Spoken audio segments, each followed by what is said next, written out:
우리 스가랴서 8장 13절부터 17절 말씀 함께 보겠습니다. 스가랴서 8장 13절에서 17절입니다. 우리 13절부터 읽겠습니다. 시작. 유다 족속아 이스라엘 족속아 너희가 이방인 가운데에서 저주가 되었었으나 이제는 내가 너희를 구원하여 너희가 복이 되게 하리니 두려워하지 말지니라. 손을 견고히 할지니라. 만군의 여호와가 이같이 말하노라. 너희 조상들이 나를 경노하게 하였을 때 내가 그들에게 재앙을 내리기로 뜻하고 뉘우치지 아니하였으나 이제 내가 다시 예루살렘과 유다 족속에게 은혜를 베풀기로 뜻하였나니 너희는 두려워하지 말지니라. 너희가 행할 일은 이러하니라. 너희는 이웃과 더불어 진리를 말하며 너희 성문에서 진실하고 화평한 재판을 베풀고 마음에 서로 해하기를 도모하지 말며 거짓 맹세를 좋아하지 말라. 이 모든 일은 내가 미워하는 것이니라. 여호와의 말이니라. 아멘. 지난주에 이어서 스가랴서 8장 7절부터 17절 말씀을 살펴보고 있습니다. 스가랴서 8장 7절부터 17절은 성도의 여정에 대해서 7가지 단계로 설명하고 있습니다. 그래서 이것이 또 성도의 데스티니라고도 부를 수 있는데 성도가 구원받고 나서부터 걷게 되는 그 여정들을 7가지 단계를 통해서 설명을 하고 있고 또 그 가운데 각 단계마다 하나님께서 주시는 복이 있는 것을 우리가 보게 됩니다. 자, 7단계는 첫째 구원하심이시고요. 구원. 그래서 모든 크리스천의 여정은 구원으로부터 시작됩니다. 거듭남의 구원은 물론이지만 꼭 그런 영적으로 거듭나는 그 구원뿐만이 아니라 질병에서부터 구원되는 사건, 또 위기로부터 건지시는 것, 하여간 크고 작은 구원으로부터 새로운 여정들이 시작됩니다. 두 번째 단계는 인도하심입니다. 모든 구원은 새로운 여정으로의 시작을 알리는 사인입니다. 구원이 끝이 아니라 구원은 시작입니다. 그래서 많은 사람들이 오해하고 착각하는 것이 구원이 끝이라고 생각하는 것입니다. 예를 들어서 이제 거듭나는 구원도 마찬가지지만 질병에서부터 구원이 있다고 생각해 봅시다. 질병에 걸렸었는데 불치병이었는데 기도했는데 주님께서 구원하셔서 낫게 하셨어요. 그러면 그렇게 간증하고 그냥 그것이 한 시즌이 마무리된 거라고 생각을 합니다. 그래서 위기가 있었는데 기도했는데 구원해 주셨어. 할렐루야. 간증하고 끝. 그런데 이것은 굉장한 오해입니다. 모든 구원은 새로운 여정의 시작을 알리는 것이지 끝을 알리는 것이 아닙니다. 모든 구원은 하나님께서 구원하셔서 우리를 이끄시고자 하는 목적이 있는 거예요. 우리를 질병에서 구원하셨다면 구원하셔서 이끄시고자 하는 어떤 목적이 있는 것이고, 우리를 위기로부터 건지셨다면 건지셔서 우리로 다다르게 하고자 하는 어떤 목적이 있으신 거예요. 모든 구원은 끝이 아니라 시작입니다. 그래서 두 번째 단계가 있는데 인도하심입니다. 그래서 구원을 경험하고 나면 바로 하나님의 인도하심이 시작됩니다. 구름기둥과 불기둥이 뜹니다. 우리를 정확히 인도합니다. 어디로 가는지는 모르겠지만 하여간 하나님의 인도하심이 시작됩니다. 세 번째 단계는 약속의 땅입니다. 그래서 하나님께서 우리를 두시고자 하는 곳에 거하게 하십니다. 근데 약속의 땅에서 중요한 것은 떠나지 않고 그곳에 머무는 것이라 그랬죠. 그래서 약속의 땅은 버티는 것입니다. 그것을 믿음이라고 했고 성도의 견인이라고 말씀드렸습니다. 그래서 비록 약속의 땅에 있을 때 위기가 오고 유혹이 오고 그래서 어디론가 옮겨야 될 것 같은 그런 상황이 올지라도 하나님께서 나를 여기 두셨기 때문에 내가 여기 머물기를 선택합니다. 나의 상황과 필요에 의해서 움직이는 것이 아니라 하나님의 명령에 의해서 나는 움직입니다 하는 것이 약속의 땅입니다. 근데 이것이 성도의 견인인데 이 성도의 견인을 통해서 우리가 하나님의 백성으로 인준된다고 말씀을 드렸죠. 자, 그래서 이렇게 그 약속의 땅에 머무는 것 자체가 뭐예요? 성전 중심으로 살아가는 삶을 의미합니다. 나의 필요와 나의 상황에 의해서 막 움직이는 것이 아니라 하나님의 말씀에 의해서 성전을 중심으로 그렇게 살아가는 것이죠. 자, 그렇게 살아갈 때 이제 언약이 갱신되는 게 네 번째 단계고, 다섯 번째 단계 복을 누리게 됩니다. 묶인 것이 풀어지게 되고 모든 것을 풍성하게 누리는 복을 누리게 됩니다. 자, 여기까지가 우리가 지난 두 주에 걸쳐 살펴본 것이고, 자, 오늘은 이제 마지막 여섯 번째, 일곱 번째를 살펴보려고 하는데, 여섯 번째는 내가 복을 누리는 것뿐만이 아니라 이방인 가운데 복이 되리라 이렇게 말씀하십니다. 그래서 내가 복의 근원이 되는 복이 되는 것이고, 그다음에 일곱 번째는 거룩한 하나님의 백성답게 살아가는 것입니다. 자, 이것이 마지막 두 단계인데, 자, 그래서 이것을 보면 앞에 다섯 단계는 하나님과의 관계에서 나타나는 어떤 태도, 마음인 것을 알 수 있습니다. 그래서 하나님 중심으로 살아가고 또 하나님께서 주신 곳에 순종하여 머물고 하는 하나님과의 관계에서 나타나는 어떤 마음과 표현이라면, 마지막 두 가지는 이웃과의 관계에서 나타나는 모습들입니다. 그래서 우리 모든 크리스찬은요, 이 두 가지 관계에 의해서 규정됩니다. 하나님과는 어떤 관계를 맺고 있는가, 그리고 이웃들과는 어떤 관계를 맺는가 하는 것이 크리스찬의 아이덴티티입니다. 자, 그래서 모든 구원이라고 하는 것은, 모든 신앙이라고 하는 것은 항상 이 두 가지 관계예요. 사실 여러분, 우리의 믿음이라고 하는 것, 신앙이라고 하는 것은 관계에 의해서 규정됩니다. 자, 그래서 구원이란 근본적으로 우리가 맺고 있는 관계의 변화이기 때문에 그렇습니다. 잘 기억하십시오. 구원은 여러분, 우리가 맺고 있는 관계의 변화가 일어나는 것입니다. 그러니까 크리스찬으로 거듭난다고 하는 것은 내가 새로워짐으로 말미암아 내가 맺고 있는 관계들이 새로워지는 것입니다. 내가 새로워짐으로 말미암아 하나님과 맺고 있는 관계가 새로워지는 것이고, 또 그 관계가 새로워짐으로 말미암아 이웃과 맺고 있는 관계가 새로워지는 것입니다. 그게 하나님의 백성을 규정하는 본질입니다.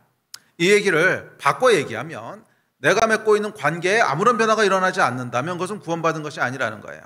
내 안에 아무리 열정이 있고 내 안에 아무리 믿음이 있고 내가 기도를 아무리 많이 한다고 할지라도 내가 맺고 있는 이웃과의 관계에 실제적인 변화가 전혀 나타나지 않는다. 단기간은 잠깐 그럴 수 있을지 몰라도 1년 지나고 2년 지나도 아무런 변화가 일어나지 않는다. 그 얘기는 구원받은 것이 아니라는 뜻입니다. 구원은 여러분, 기본적으로 관계의 변화가 일어나는 것입니다. 하나님과의 관계의 변화가 일어나고 이웃과의 관계의 변화가 일어나는 것이에요. 자, 그래서 이 성도의 여정, 성도의 데스티니를 이야기하는 7단계에서도 마지막 두 가지는 사람들과의 관계에 대한 것입니다. 자, 그래서 이 구원받은 성도가 결국 어떤 여정을 거쳐서 어떤 삶을 살게 되는가 하는 마지막 두 단계로 이웃들과는 어떤 관계를 누리면서 살아가게 되는가 하는 것을 오늘 두 가지에 걸쳐서 살펴보려고 합니다. 자, 먼저 6번째 단계, 6번째 축복부터 살펴보겠습니다. 8장 13절입니다. 우리 13절 같이 읽읍시다. 시작. 유다 족속아, 이스라엘 족속아, 너희가 이방인 가운데에서 저주가 되었었으나 이제는 내가 너희를 구원하여 너희가 복이 되게 하리니 두려워하지 말지니라, 손을 견고히 할지니라. 자, 6번째 단계는 뭐냐면 이방인 가운데 복이 되는 것입니다. 그래서 이방인이라고 하는 것은 구약시대 당시에는 이스라엘 밖에 있는 다른 민족들, 하나님을 알지 못하는 민족들이었다면, 신약시대에는 아마 하나님을 알지 못하는 모든 사람으로 확대할 수 있을 것입니다. 자, 어찌되었든 간에 하나님을 알지 못하는 모든 사람들 가운데, 사실은 하나님을 아는 사람들도 마찬가지인데 복이 되는 것인데, 우리가 단지 하나님을 아는 크리스찬들 사이에서만 복이 되는 것이 아니라 심지어 하나님을 알지 못하는 모든 사람들 가운데 복이 된다는 거예요. 나로 인하여 내 주변에 있는 하나님을 알지 못하는 사람들이 복을 누리게 된다는 것입니다. 자, 그 얘기는 뭐냐면 우리 크리스찬들은 단순히 하나님의 복을 받고 누리기만 하는 존재가 아니라 복을 흘려보내는 존재라는 거예요. 자, 5번째 단계가 뭐였냐면 구원하시고 인도하시고 거하게 하시고 언약에 행신되게 하시고 복을 누리게 하시는 거죠. 근데 이게 끝이 아니라는 거예요. 물론 우리는 하나님으로부터 복을 받아서 누리는 존재입니다. 그런데 이것이 크리스찬의 끝이 아니라는 거예요.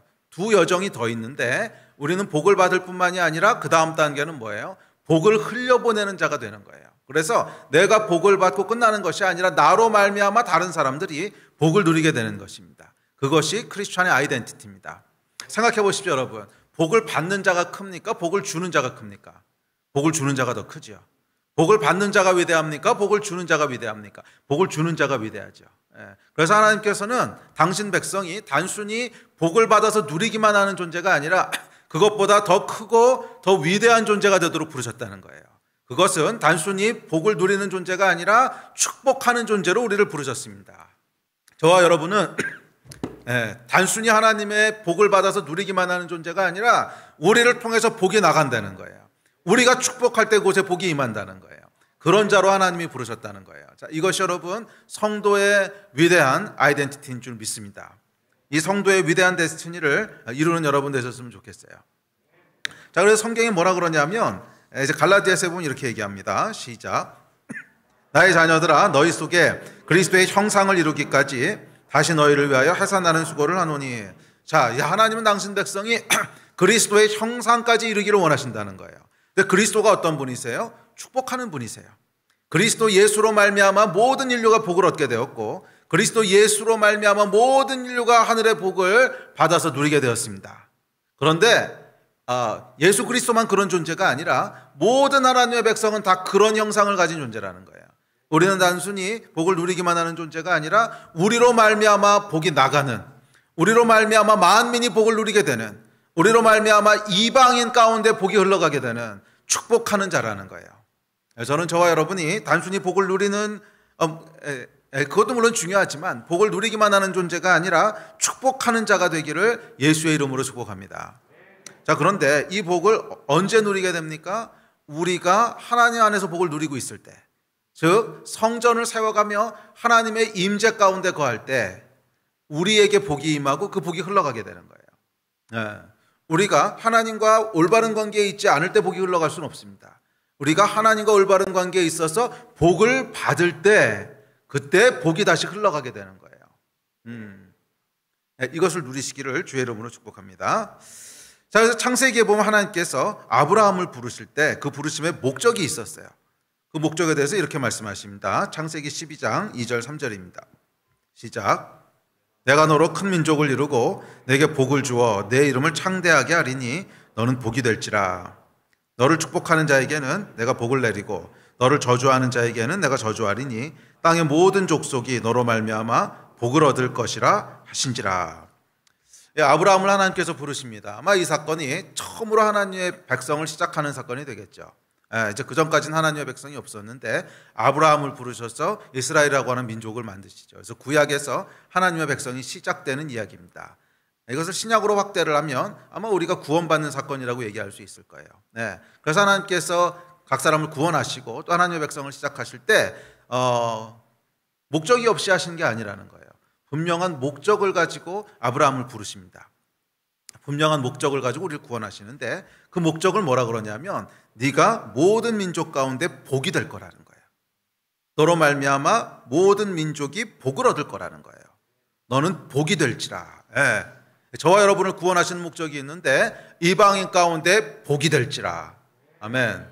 저와 여러분을 부르신 구원하시는 목적은 우리로 하나님의 은혜와 복을 누리게 하실 뿐만이 아니라 우리가 복이 되게 하시기 위해서 그렇습니다. 우리가 복덩이가 되는 거예요. 할렐루야. 그래서 이 아브라함의 존재 자체가 복이라는 거예요. 아브라함이 거기 있기 때문에 그 주변에 있는 사람들이 복을 누리게 될 거라는 거예요. 왜? 하나님이 아브라함을 축복하시니까.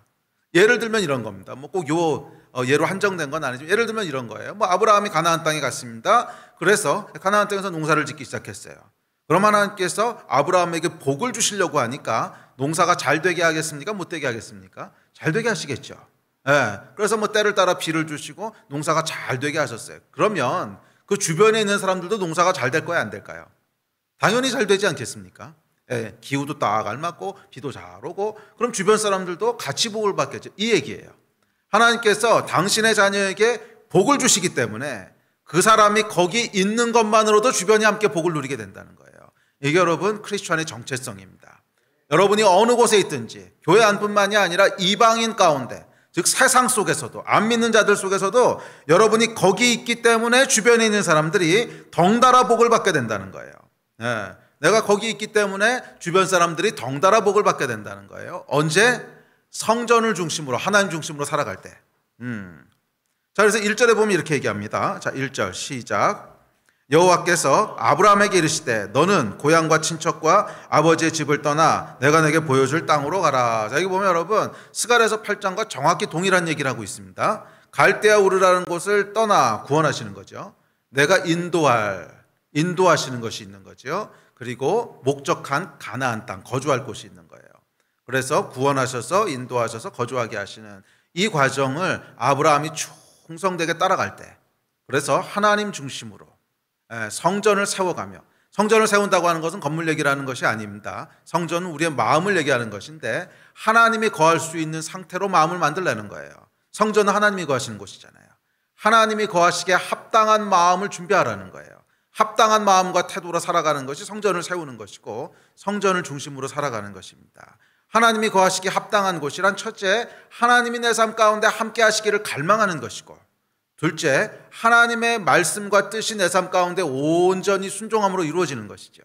하나님 중심으로 하나님 말씀으로 그렇게 살아가는 것, 이게 성전을 세워가는 거죠. 그렇게 성전을 세워갔을 때 그게 뭐예요? 가나안 땅에, 약속의 땅에 머무는 것으로 나타나는 거죠.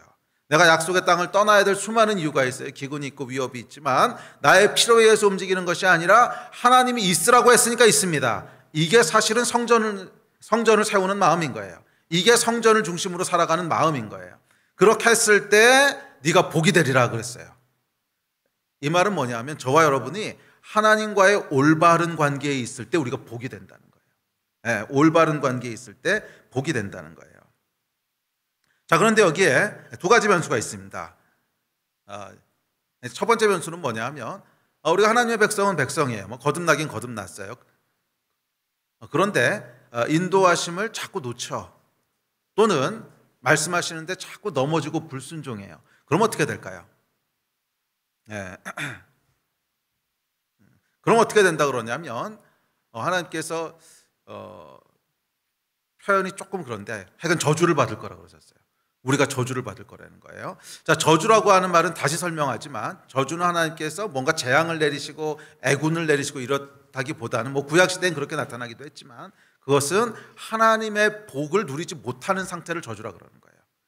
아주 풍성한 하나님의 복을 준비해 놓으셨는데 그걸 하나도 누리지 못해요. 이 하나님의 복 가운데는 이 위험한 세상에서 안전하게 보호하시는 복, 또 부족하지 않게 공급하시고 먹이시는 복, 이런 복들이 있는데 이 복들을 누리지 못하는 거예요. 그게 저주죠. 자, 그래서 이 구원은 받았지만 반복적으로 우리가 하나님 말씀에서 벗어나게 되면 저주를 받게 됩니다. 자, 우리가 저주를 받게 되면 어떻게 되냐는 거예요. 그러면 당연히 우리 주변에 있는 사람들도 저주를 받게 됩니다. 왜? 복을 못 누리니까. 복을 누리지 못한다는 면에서 저주를 받게 됩니다. 자, 그래서 그 오늘 본문인 스가랴서 8장 13절에 보면 너희가 이방인 가운데에서 저주가 되었었으나 이렇게 얘기하는 거예요. 이제는 너희가 복이 될지라. 이제는 복이 될지라. 그럼 전에는 뭐였다는 거예요? 전에는 너희가 이방인 가운데 저주가 되었으나. 그래서 여러분, 우리는 어떤 존재냐면 우리가 하나님 안에서 온전히 서 있지 못하면 우리가 복을 누리지 못하고, 즉 저주 가운데 있고, 그래서 내가 있는 곳이 저주를 받게 된다는 거예요. 전에는 너희가 이방인 가운데에서 저주가 되었었으나 이제는 너희가 이방인 가운데 복이 되리라. 우리는 여러분, 우리가 거하는 세상에 복과 저주를 가르는 기준이라는 거예요. 이게 여러분 크리스천의 너무나 위대한 데스티니입니다. 우리의 아이덴티티예요. 저와 여러분은 어떤 존재냐? 다시 말씀드릴게요. 세상에 내가 속한 곳에, 내가 서 있는 곳에 복이 임할 것인지 저주가 임할 것인지를 결정하는 존재라는 거예요. 그러니까 하나님께서 세상에 복과 저주를 내리시는데, 저주를 내리신단 말이 자꾸 좀 걸리는데, 하여간 저주를 내리신다기보다는 복을 못 누리게 되는 게 저주인데, 하여간 이제 그런 의미에서 복과 저주가 세상에 있는데 그것을 결정하는 게 누구라는 거예요? 우리라는 거예요. 하나님의 백성으로 인하여 그가 그곳에 있으면 복을 받기도 하고 그가 그곳에 있음으로 말미암아 잘못하면 저주를 받기도 한다는 거예요. 자, 그러나 내가 복을 누리고 있다면 어떻게 되는 거예요? 나의 존재로 말미암아 내 자체만으로 이방인 가운데 복이 되는 것입니다. 내가 그곳에 있기 때문에 그 주변이 복을 누리게 되는 거예요. 나로 말미암아 내 가정이 복을 누리게 될 줄 믿습니다. 나 말고 아무도 믿는 사람이 없는 가정이라고 할지라도 내가 그곳에 있고 그곳에서 올바로 하나님 앞에 서 있기만 한다면 내 가정이 함께 복을 누리게 된다는 거예요. 할렐루야.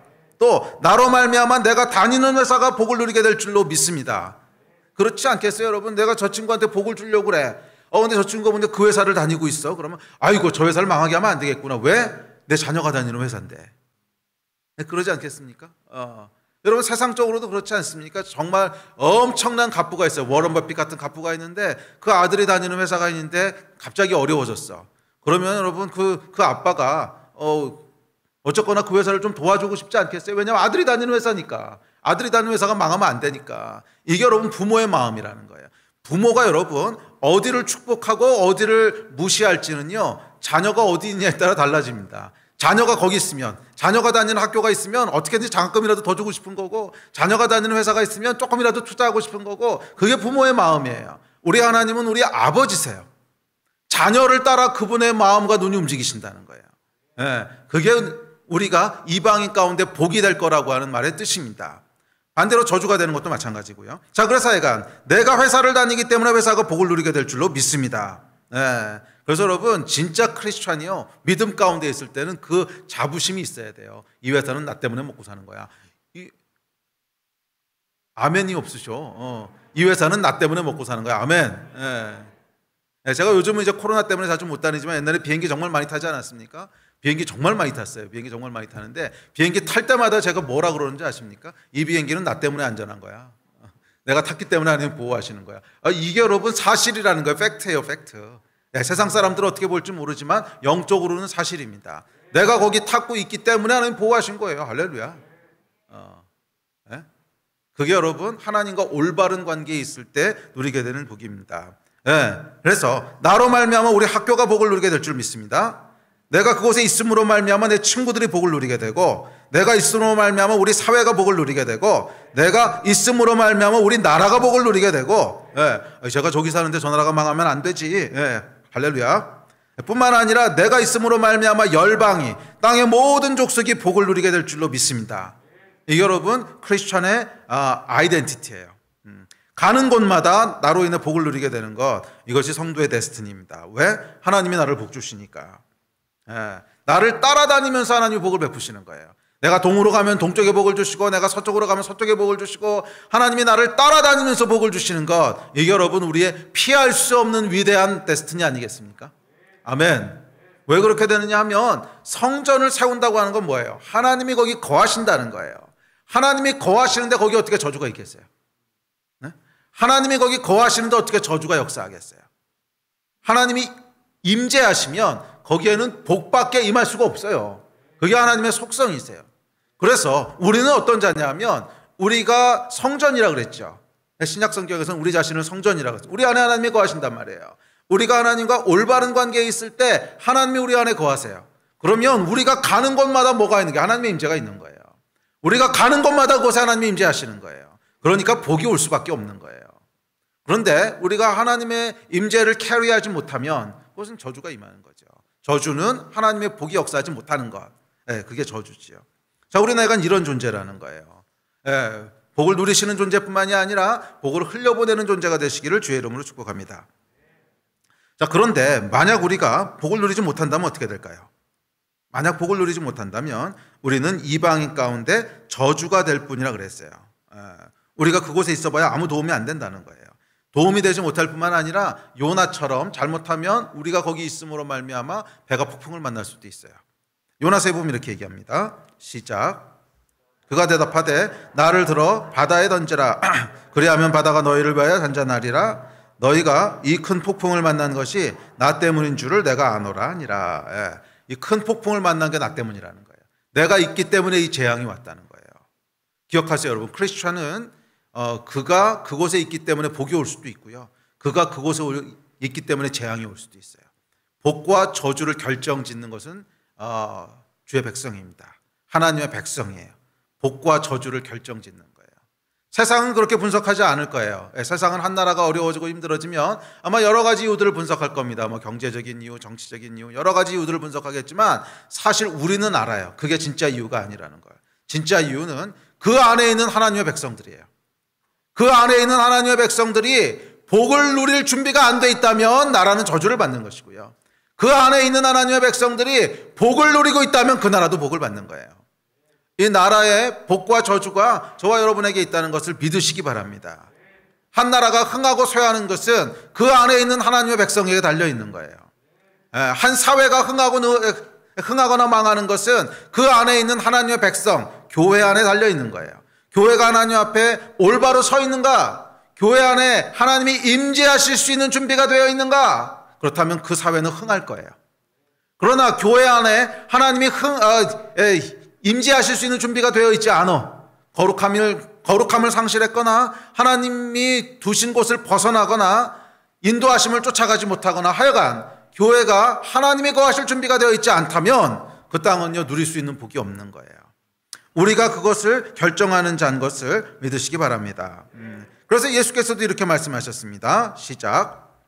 너희는 세상의 소금이니 소금이 만일 그 맛을 잃으면 무엇으로 짜게 하리요? 후에는 아무 쓸데없어 다만 밖에 버려져 사람에게 밟힐 뿐이니라. 맛을 잃은 소금의 최후입니다. 복을 누리지 못하는 하나님의 백성은 이방인 가운데 오히려 버려져 밟힐 뿐이라는 거예요. 복을 누리지 못하는 하나님의 백성은 오히려 그 사회의 민폐가 될 뿐입니다. 자, 두 번째 변수가 있습니다. 두 번째 변수는 오케이, 나는 복을 누리고 있어. 근데 주위 사람들이 나를 비난하고 핍박하고 저주하면 어떻게 되는가? 두 번째 변수죠. 내가 저주를 받고 있으면 어떻게 되는가? 첫 번째 변수인데 그것은 땅도 저주를 받는다는 것이고, 반대로 나는 복을 누리고 있어요. 그런데 내 주변에 있는 다른 이방인들이 나를 핍박하고 미워하고 나를 저주한다면, 자, 이것이 창세기 12장 3절의 말씀입니다. 창세기 12장 3절에 뭐라고 말씀하셨어요? 너를 축복하는 자에게는 내가 복을 내리고 너를 저주하는 자에게는 내가 저주한다는 거예요. 이게 하나님의 약속입니다. 내가 하나님 앞에서 올바른 믿음을 지키고 있다면, 그래서 내가 복을 누리고 있는 상태라면 다른 사람들이 나에 대해서 어떻게 대하는가에 대해서 두려워하실 필요 없어요. 그것 때문에 움츠러드실 필요 없어요. 만약에 여러분이 잘못된 스탠스를 하나님 앞에 취하고 있다면 그건 두려워하셔야 돼요. 그러나 내가 하나님 앞에서 올바른 스탠스를 취하고 있다면 나를 대적하는 자는 하나님이 대적하실 거예요. 내가 하나님 앞에서 올바른 믿음을 지키고 있다면 나를 저주하는 자는 하나님이 저주하실 거예요. 담대하십시오. 세상이 여러분에 대해서 뭐라고 얘기하든지 간에 그거에 의해서 흔들리실 필요 없어요. 그것에 의해서 움직이시면 안 돼요. 우리가 바라보고 움직여야 될 것은 내가 하나님 앞에 올바로 서 있는가, 이 마음을 지키셔야 되는 거예요. 예. 세상에서 나를 대적하는 것에 하나하나씩 여러분이 맞대응하고 싸우고 하실 필요 없어요. 그것 때문에 움츠러들거나 두려워하실 이유도 없어요. 그건 하나님이 하시는 거예요. 내가 할 일은 나는 하나님 앞에서 내 마음을 올바로 지킵니다. 나는 하나님의 내 안에 거하실 수 있는 성전을 내 안에 세워갑니다 하는 이 믿음, 이 태도, 이 스탠스만 취하고 있으면 나를 축복하는 자는 하나님이 축복하실 것이고 나를 저주하는 자는 하나님이 저주하실 것이고 나에게 전쟁을 거는 자는 하나님이 싸우실 것이고 나를 넘어뜨리려고 하는 자는 하나님이 무너뜨리실 거예요. 이게 여러분 크리스찬에게 주시는 영적인 권위입니다. 우리는 여러분 이 영적인 권위를 가지고 살아가야 돼요. 이 땅에서 땅의 싸움을 하면 안 돼요. 땅의 권위를 가지고 싸우려고 하면 안 돼요. 우리는 영적인 권위를 가지고 싸워야 되는데 이 영적인 권위는 뭐냐 하면 하나님이 나를 위해서 움직이신다는 거예요. 하나님이 나를 지지하신다는 거예요. 하나님이 나를 기준으로 땅을 심판하신다는 거예요. 하나님이 나를 기준으로 땅을 축복하신다는 거예요. 이 권위가 있어야 돼요. 크리스찬은 여러분 이 권위가 있어야 돼요.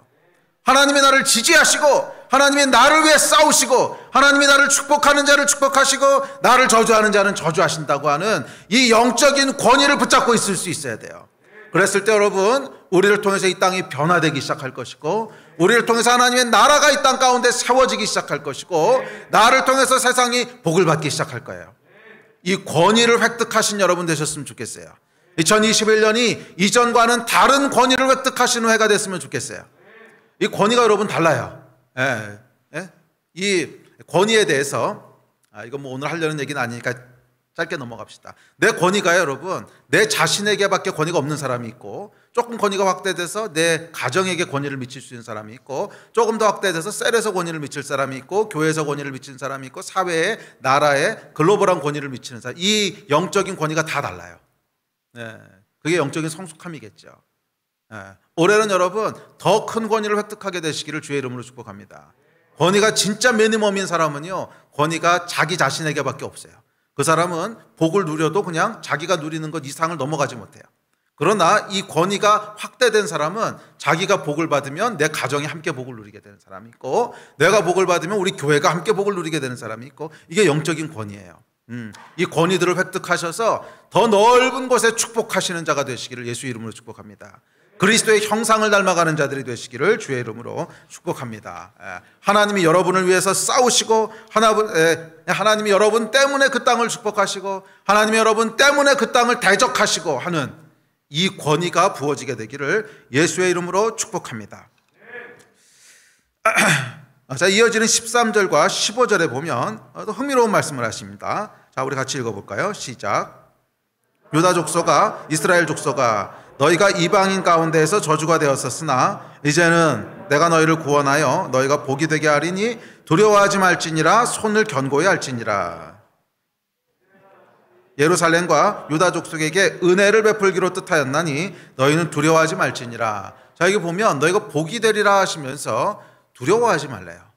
아니, 복이 되는 게 왜 두려워하는 일일까요? 복을 누리는 것이 왜 두려운 일이지요? 사실 이것은 여러분, 복을 누리는 것을 두려워하지 말라는 뜻이 아니라 사실은 나 자신 때문에 그래요.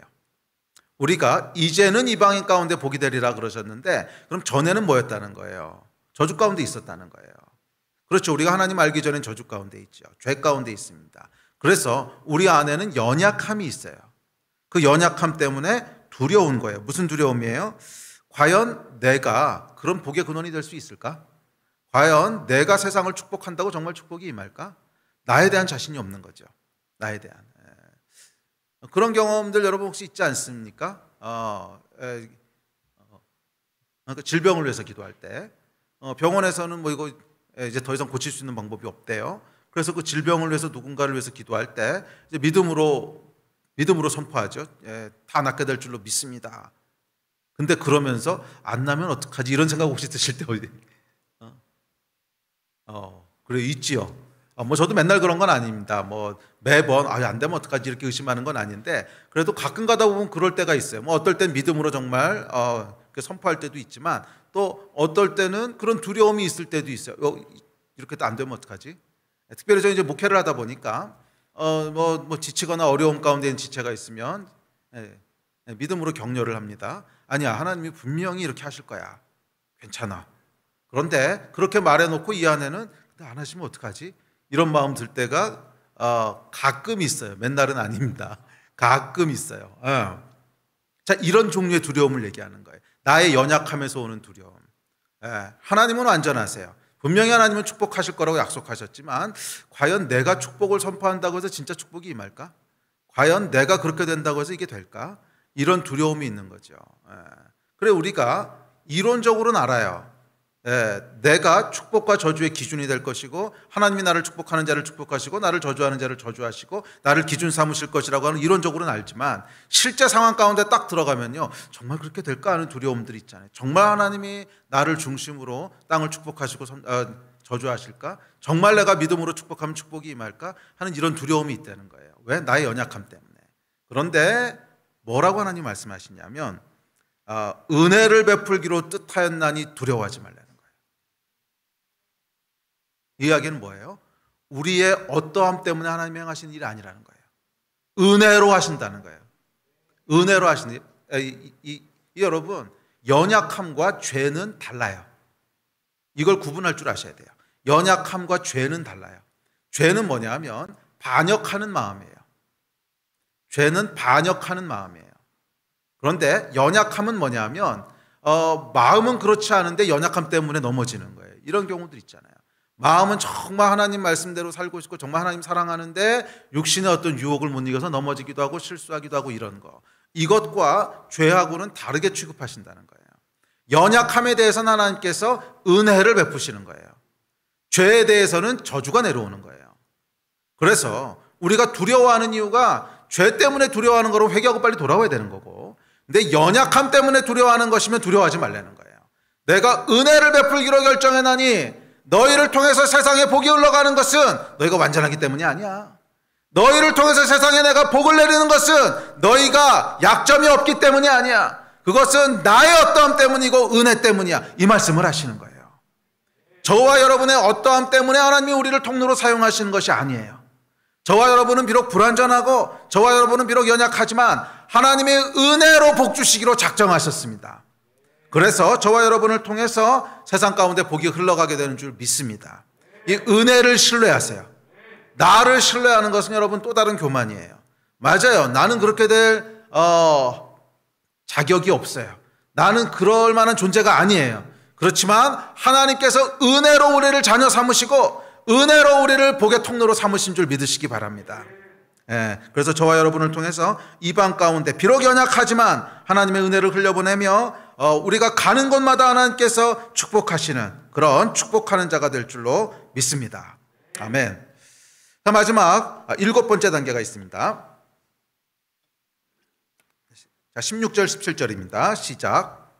너희가 행할 일은 이러하니라. 너희는 이웃과 더불어 진리를 말하며 너희 성문에서 진실하고 화평한 재판을 베풀고 마음에 서로 해하기를 도모하지 말며 거짓 맹세를 좋아하지 말라. 이 모든 일은 내가 미워하는 것이니라 여호와의 말이니라.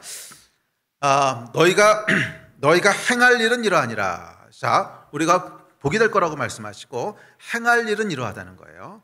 자, 무슨 말이냐면 복은 하나님이 주시는 겁니다. 우리가 만들어낼 수 있는 게 아니에요. 근데 우리가 통로가 된다는 거예요. 그 이야기는 복을 만들어낼 수는 없지만 그 복을 흘러가게 하거나 막는 건 우리가 할 수 있다는 거예요. 그래서 너희가 이웃 가운데 복을 흘려보낼 수 있는 좋은 통로가 되어야지 복을 막는 존재가 되면 안 된다는 거예요. 그래서 복을 흘려보내는 좋은 존재가 되기 위해서 이러이러한 자질이 있어야 돼. 너희가 행할 일이니라. 이런 일을 행할 때 6번째 말씀하셨던 이방인 가운데 복이 되는 일들이 더 강력하게 일어날 수 있고, 반대로 너희가 행할 일이니라 말씀하신 이 일들을 행하지 않으면 비록 복이 우리까지 내려와도 흘러가지 않는다는 거예요. 복을 막게 된다는 거예요. 4가지를 말씀하셨는데 복을 흘려보내기 위한 4가지는 정직하고 공평하고 양선하고 진실하라는 거예요. 자, 4가지를 말씀하셨는데, 자, 이 4가지가 있을 때 우리를 통해서 복이 막히지 않고 흘러가게 됩니다. 첫 번째는 뭐냐면 정직이에요. 이웃과 더불어 진리를 말하래요. 이웃과 더불어 진리를 말하래. 솔직하고 정직하라는 것입니다. 자, 그런데 여러분, 이게 생각보다 참 어렵습니다. 참 어려워요. 우리는 두려움으로 말미암아 진실을 얘기하기를 꺼려합니다. 내가 내 안에 있는 생각들을 다 얘기하면 저 사람들의 반응은 어떨까? 뭐 이런 게 두려운 거죠. 또 솔직하게 다 얘기해도 내가 용납받을 수 있을까? 아니야. 내가 어떤 사람인지를 알면 저 사람들은 손절할 거야. 뭐 이런 종류의 두려움 때문에 안에 있는 것을 솔직하게 다 얘기하기를 참 어려워합니다. 두려워요. 그래서 이 두려움으로 인해서 감추고 거짓으로 말합니다. 근데 여러분, 이 감추고 거짓을 말하는 것은요, 영을 흘려보내지 못해요. 영의 속성상 영은요, 투명하고 깨끗하고 정직할 때 역사하지, 감추고 속이고 하는 것은 죄의 속성이에요. 죄는 여러분 빛을 피하여 어둠에 숨습니다. 감추는 것이 죄의 아주 중요한 속성이거든요. 자, 그러니까 이 통로가 되어야 될 사람이 죄의 속성을 지금 죄의 속성 가운데 있는데 거기 어떻게 하나님의 복이 흘러가겠어요? 복이 왔다가도 막히는 거죠. 복이 흘러가기 위해서는 정직하고 깨끗하고 솔직해야 돼요. 그래야 복이 흘러갑니다.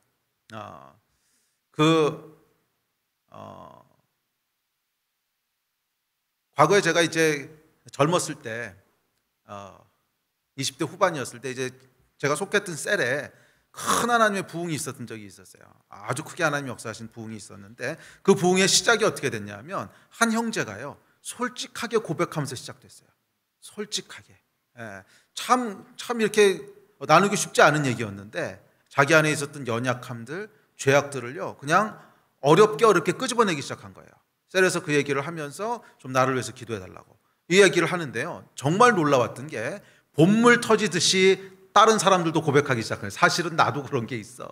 사실은 나도 이거 누구한테도 얘기 못했었는데 이래. 이 얘기들을 나누기 시작했는데 그때부터 시작해서 셀이 정말 폭발을 했어요. 그 안에 모일 때마다 그냥 울음바다에 기도에 성령께서 역사하시는데 와, 이 안에 그냥 변화들이 일어나기.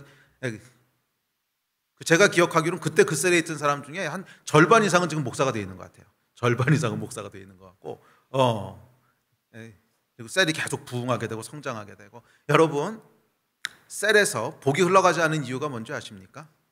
신사숙녀 여러분 이러고 있으니까 안 되는 거지. 딱 감추고 이 얘기하면 사람들이 어떻게 볼까 다 재고 얘기 안 하고, 그러니까 맨날 피상적인 얘기만 나오죠. 맨날 피상적인 얘기만 나오니까 셀에 무슨 다이내믹이 있겠습니까? 셀에 언제 부흥이 임하는가? 누군가 한 사람이 복의 통로가 돼야 돼요. 솔직하고 정직하게 나눌 때 그때 하나님이 역사하시기 시작하는 거예요. 이게 여러분 국룰이에요. 국룰. 혹시 여러분의 셀 가운데 뭔가 침체되고 뭔가 부흥이 일어나고 있지 않다면 10중 8구 이게 요인일 겁니다. 자매님들은 조금 다를 수도 있을 것 같아요. 제가 자매님들 셀은 확신을 못하겠어요. 자매님들은 어떨 때 보면 투마치 인포메이션이라서 이게 꼭 아니고 다른 이유가 있을 수도 있는데, 형제님들은요 90% 이상 이겁니다. 형제님들 셀에, 형제 셀에 지금 뭔가 영적인 것이 흘러가고 있지 않다면 90% 이상 이거예요. 아니 거의 100%예요. 자기 안에 있는 얘기를 하지 않는 거예요. 솔직한 얘기를 하지 않고 딱 그냥 가면 쓰고 위선적으로 살고 있는데 무슨 하나님의 역사가 일어나겠어요? 진짜 자기 안에 있는 그런 갈급한 얘기들, 중요한 얘기들은 하나도 꺼내지지 않는데 거기 무슨 하나님의 역사가 일어나겠어요? 형제들은 10중 8구 이거예요. 이 말씀을 여러분 그냥 믿음으로 순종해 보십시오. 이웃과 더불어 진리를 말하라 그랬어요. 이웃과 더불어 내 안에 있는 솔직한 생각들을 투명하게 한번 해보세요. 한번 해보세요. 어떤 역사가 일어나나. 이게 여러분 복이 흘러가는 통로예요. 그렇지 않고 위선과 거짓과 감추는 것으로 철저하게 나를 감싸고 있으면 아무런 영적인 역사가 일어나지 않아요. 그것은 마치 복이 흘러내려왔다가도 꽁꽁 싸매어 있어가지고 전혀 밖으로 흘러가지 못하듯이 그렇게 위선의 벽 속에 갇혀버려요. 솔직하고 정직한 것을 여러분 힘쓰십시오. 그래야 성령의 역사가 흘러가요. 위선적인 데는 하나님의 역사가 일어나지 않아요. 위선적인 데는 절대 하나님의 역사가 일어나지 않아요. 자, 두 번째, 성문에서 진실하고 화평한 재판을 베풀래요. 자, 성문이라고 하는 것은 당시에 재판이 행해졌던 장소입니다. 그래서 재판 또는 법적인 재판이 아니라도 판단하는 거, 그런 데 있어서 공평하게 하라는 거예요. 요즘 여러분 젊은 세대가 가장 분노하는 것이 공정의 이슈 아닙니까? 공정이 깨지고 나면 마음이 상합니다. 공정이 깨지고 나면 분노가 올라오고 낙심이 휘몰아칩니다. 그리고 이런 마음은 하나님이 역사하실 수 없어요. 마음이 상하면요 그 가운데 하나님의 역사가 흘러들어가질 못해요. 자, 크리스천으로 말미암아 누군가 마음이 상했다고 생각해 보세요. 나로 말미암아 누군가가 공정하게 대우를 받지 못했다고 생각하는 사람이 있어요. 그러면 여러분 그 사람에게 하나님의 복이 흘러들어갈 수 있겠어요? 내가 크리스천인 걸 뻔히 아는데 저 사람이 크리스천인데 기독교인인데 저 사람으로 말미암아 내가 불공정한 대우를 받았어. 그런데 거기에 하나님의 복이 흘러들어갈 수가 있겠습니까? 없지요. 오히려 복을 차단해 버리는 거예요. 그래서 여러분 크리스천은요 공정해야 돼요. 이거 굉장히 애쓰셔야 돼요. 저절로 되지 않습니다. 사람은 인지상정이라고 자기가 친한 사람한테 더 잘하게 돼 있고 자기가 좋아하는 사람한테 더 많이 끌리게 돼 있고 공정하기가 참 어려워요. 그래서 제가 목회를 하면서 제 목회 철학 중에 아주 중요한 건데 아는 분들은 아실 거예요. 공평한 거예요. 제 목회 철학 중에 하나가 공평한 거예요. 그래서 이걸 지키려고 굉장히 애쓰는데 쉽지 않아요. 굉장히 애쓰는데 쉽지 않아요. 그냥 제 끌리는 대로 본성대로 하다 보면 공정은 다 깨져요. 그래서 공정하게 하려고요. 저 굉장히 애씁니다. 예를 들면 경조사 같은 거 있잖아요. 그것도 저는 원칙을 다 만들었습니다. 다 만들어서요. 근데 그렇지 않으면 어떻게 되겠어요? 이제 어떤 분 경조사는 가고 또 어떤 분 경조사는 안 가고 그러면 이게 공정하지 못한 거잖아요. 그리고 이렇게 공정하지 못한 일이 행해졌다고 생각해 보세요. 여러분들의 경조사에 제가 안 갔어. 그래서 그냥 못 오셨나 보다. 근데 들어보니까 저 사람 때는 갔대. 그러면 어떤 생각이 드세요? 서운한 마음이 들죠. 서운한 마음이 들기 시작하면 그 다음에 뭐가 따라오냐면 설교가 안 들려요. 그렇지 않아요? 내가 목사님한테 뭔가 서운한 마음이 들었어. 뭔가 공정하지 못하게 대우를 받았어. 그러면 이게 그러니까 서운하다는 건 분노가 있다는 거거든요. 분노가 올라오면요 그 다음부터 영적인 임팩트가 흘러가질 않아요. 그래서 저는 이거 굉장히 조심합니다. 물론 실수합니다. 인간이기 때문에 실수를 많이 하는데 그래도 이거 지키려고 참 애쓰거든요. 여러분도 마찬가지예요. 공정하게 대하도록 힘쓰셔야 돼요. 그렇지 않으면 영적인 복이 막혀요. 누구도 서운하게 하시면 안 돼요. 그 사람이 많이 가졌다고 잘 대해주시고 별로 영향력 없는 사람이라고 멸시하시고 이렇게 하시면 절대로 안 돼요. 누구든지 간에 공정하게 대하실 수 있도록 그렇게 하셔야 돼요. 자, 세 번째 양선입니다. 마음에 서로 해하기를 도모하지 말아요. 너무 당연한 것에 넘어갑시다. 이거는 누군가를 저주하고 있고 죽었으면 좋겠고 그렇게 생각하는데 거기 복이 흘러가겠어요? 복은 여러분 축복할 때 흘러가는 거예요. 내가 그 사람이 잘 되기를 원할 때 복이 흘러가는 거고요. 내가 그 사람을 축복할 때만 복이 흘러가요. 해를 도모하고 있는데 복이 흘러갈 수는 없어요. 자, 마지막 네 번째, 거짓 맹세를 좋아하지 말래요. 신실하라는 거예요. 말에 대해서 책임을 지라는 거예요. 말해놓고 그냥 잊어버리고 이렇게 하면 안 된다는 거예요. 근데 여러분 너무나 많이 비일비재하게 행해지는 일 아닙니까? 말로 공수표 날리는 거. 걱정 마 내가 다 할게. 그리고 나중에 뭐 아무것도 안 해. 걱정 마, 내가 이렇게 할게. 그리고 나중에 물어보면 그 말 한 것도 잊어버렸어. 여러분, 너무 비일비재하게 일어나는 일 아닙니까? 이 일도 여러분, 그렇게 당한 사람 입장에서 생각해 보세요. 이게 한 번, 두 번 쌓이면요, 뭐가 없어지냐면 타인을 신뢰할 수 있는 마음이 없어져요. 여러분, 사람 말고요, 미물인 개도 말이에요. 예, 먹이를 줬다 뺏고 이렇게 하잖아요. 그 다음에 줘도 안 와요. 마음이 상한 거예요, 이게. 신뢰할 수 있는 능력이 사라져 버린 거예요. 예. 사람은 여러분, 몇 번만 이렇게 속으면, 그러니까 속았다고 하는 게 뭐 의도적으로 속인 건 아니지만 말에 책임을 지지 않는, 뭐 도장 찍은 건 아니지만 그래도 다 해줄 것처럼 얘기했다가 나중에 나 몰라라고 뭐 이런 것들 잊어버리고, 이거 몇 번만 당하잖아요. 그러면 신뢰하지 않으려고 그래요. 그런데 문제는 크리스천에게서 그걸 당했다고 생각해 보세요. 하나님이라고 이름표를 달고 있는 사람들이잖아요. 그 사람들에게 몇 번만 당하면 하나님을 신뢰하지 못하게 됩니다. 그 다음엔 하나님을 신뢰하지 못하게 돼요. 그래서 하늘의 복이 흘러갈 수 없게 돼요. 기억하세요, 여러분. 저와 여러분은 하늘의 복을 이 땅 가운데 흘려보내야 되는 사람들이고 세상을 축복하는 자들이에요. 그러므로 좋은 통로가 되기를 힘쓰시기 바랍니다. 그것이 우리의 데스티니를 이 땅 가운데 직접적이고 구체적으로 실현하는 길인 줄 믿습니다. 아멘. 우리 예배팀 나오십시오.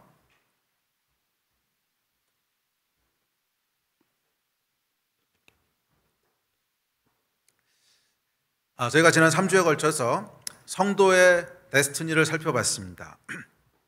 구원부터 시작해서 복이 되는, 또 하나님의 거룩한 백성으로 살아가는 이 여정들을 살펴봤는데, 그것은 여러분 크게 얘기하면 두 가지예요. 우리는 하나님의 복을 누리는 자고 동시에 축복하는 자라는 거예요. 그게 저와 여러분의 아이덴티티예요. 우리가 하나님 앞에 올바른 태도와 믿음을 유지하고 있을 때, 즉 성전을 우리 마음 가운데 세워갈 때, 하나님이 우리 안에 거하시기에 합당한 자로 살아갈 때 우리는 하늘로부터 오는 복을 누리는 자인 줄로 믿습니다. 묶였던 것들이 풀어지게 될 것이고 부족한 것들이 풍성해지는 복이 저와 여러분 가운데 넘치게 될 줄로 믿습니다. 두 번째, 그런데 우리는 그 복을 단순히 소유하고만 있는 자가 아니에요. 동시에 우리는 우리가 받은 복을 가지고 이 땅을 축복하는 자예요. 복을 누리기만 하는 작은 자가 아니라 축복하는 큰 자라는 거예요. 복을 누리기만 하는 자가 아니라 축복하는 존귀하고 위대한 존재라는 거예요. 저와 여러분은, 모든 하나님의 백성들은 예수 그리스도의 형상을 닮아 이 땅을 축복하는 자인 줄로 믿습니다. 예수 그리스도의 형상을 닮아 하나님의 복을 이 땅 가운데 흘러가게 하는 자인 줄로 믿습니다. 이게 여러분 우리의 데스티니고 우리의 위대한 아이덴티티입니다. 저와 여러분이 있기 때문에 저와 여러분이 있는 가정이 축복을 받게 될 것입니다. 저와 여러분이 있기 때문에 저와 여러분이 속한 교회가 복을 받게 될 것입니다. 저와 여러분이 있기 때문에 여러분이 속한 회사가 복을 받게 되고 학교가 복을 받게 되고, 저와 여러분이 있기 때문에 이 나라가 복을 누리게 되고, 저와 여러분이 기도하기 때문에, 사랑하기 때문에 열방이 복을 누리게 될 줄로 믿습니다. 이게 여러분 하나님의 백성의 위대한 운명이에요. 위대한 존재예요. 이 위대한 데스티니를 주 안에서 충만하게 누려가신 여러분 되시기를 주의 이름으로 축복합니다. 그래서 2021년 한 해는 이 축복하는 자의 권위가 이전과는 다른 차원으로 확대되기를 예수의 이름으로 축복합니다. 축복하는 자의 권위가 이전처럼 제한된 것이 아니라 더 많은 지역을 축복하게 되고 더 많은 사람들을 하나님의 복으로 들어오게 하는 권위가 세워진 한 해가 되기를 예수의 이름으로 축복합니다. 언제? 하나님의 말씀 앞에 신실하게 설 때, 비록 우리가 연약하고 비록 우리가 부족하지만 하나님 앞에 성전을 세워가고자 하는 열망으로 하나님 중심으로 하나님 먼저 그 삶을 살아갈 때 우리 안에 하나님께서 우리의 권위를 높이셔서 우리의 축복을 통하여 이 땅이 복을 얻게 하실 것이고, 우리의 축복을 통하여 가정과 사회와 회사와 모든 나라와 민족이 하나님의 복을 누리게 되는 위대한 하나님의 통로로 사용하실 줄 믿습니다. 아멘. 우리 같이 일어나서 좀 기도할까요?